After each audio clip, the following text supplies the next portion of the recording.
The magazines are the biggest failing point of the KJW model. The O-ring at the bottom here tends to leak, and you can reseal it using Teflon tape.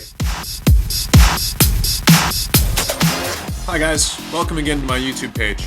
Today we're going to learn how to fix leaky KJW P226 and P229 mags. Good luck!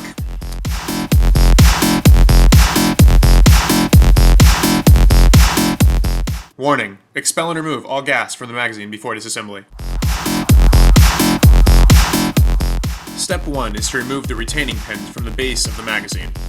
Use your punch or your Allen key to push the pins out and pull them through.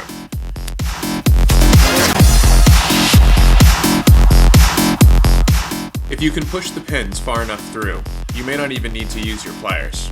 Pull the pins out and put them over in your storage bin so you don't lose them while working on the rest of the magazine. Now you're going to need to remove the base plate.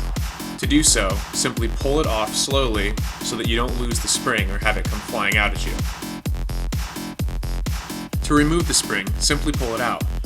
Once it's out of the magazine, you can stretch it a bit to give better tension so your magazine will feed a slight bit better. Set your spring aside and inspect the rest of the magazine for any breaks or cracks that you can't fix. You may also want to take a minute to thoroughly clean each part of the magazine. This is what your base plate should look like when you remove it from the magazine. Inspect the O-ring for any possible tears or weak points, and clean it thoroughly.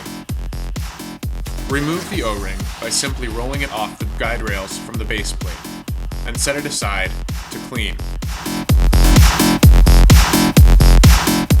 Take a minute to look at the O-ring channel and clean out any dirt or buildup that may have gotten in there.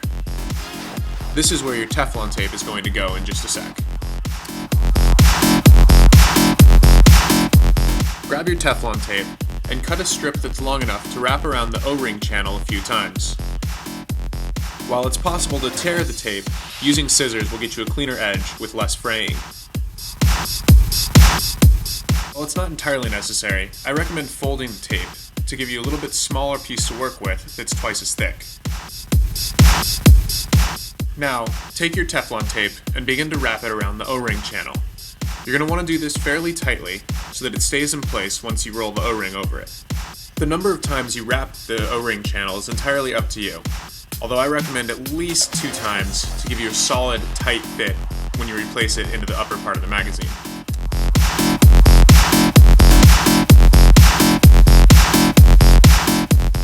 Make sure that none of your Teflon tape is covering the holes for the pins, because this will make it very difficult to put the magazine back together. Pick up your O-ring and give it a bit of a stretch with your fingers to give it more elasticity and size.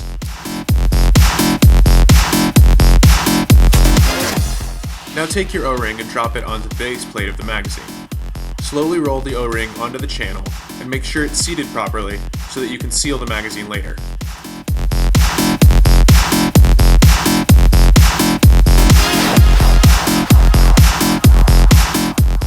Now grab a bit of silicone spray. This step is optional, but if you're a propane user, you're better off doing it. Take the spray and apply a bit to the O-ring and to the Teflon tape surrounding it. This will help keep the O-ring well lubed, no matter what gas you use. Clean up any overspray that might have gotten on parts of the magazine you don't want it on. Now it's time to reassemble the magazine. Take your spring and insert it into the spring guide channel. Use the dental pick, or whatever tool you choose, to pull the spring down and keep it in place. While holding the spring in place, insert the base plate in the reverse manner in which you took it apart.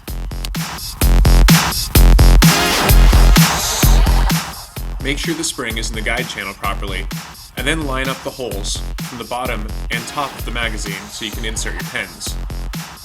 Take the pins in your punch and put them in one at a time.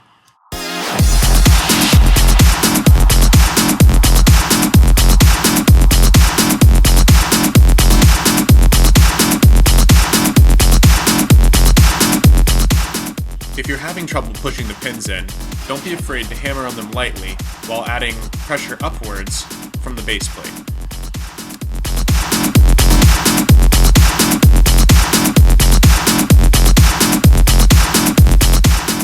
Make sure that the retaining pins sit flush on both sides of the magazine so they don't catch on your mag well. Now that the magazine's back together, time to give it a test.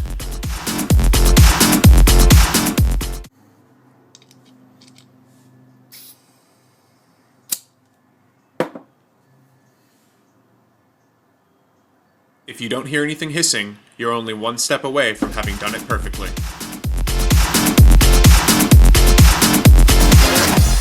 For the final test, put the mag in your gun and give it a few shots.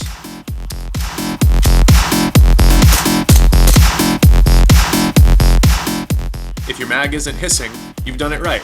Nice work. If it is hissing, just repeat the steps as necessary until you get it right. If all else fails, you can always do this. Simply upgrade to Tokyo Marui magazines. Thanks for watching, guys. And if you have any questions, post them below in the comments and I'll get back to you.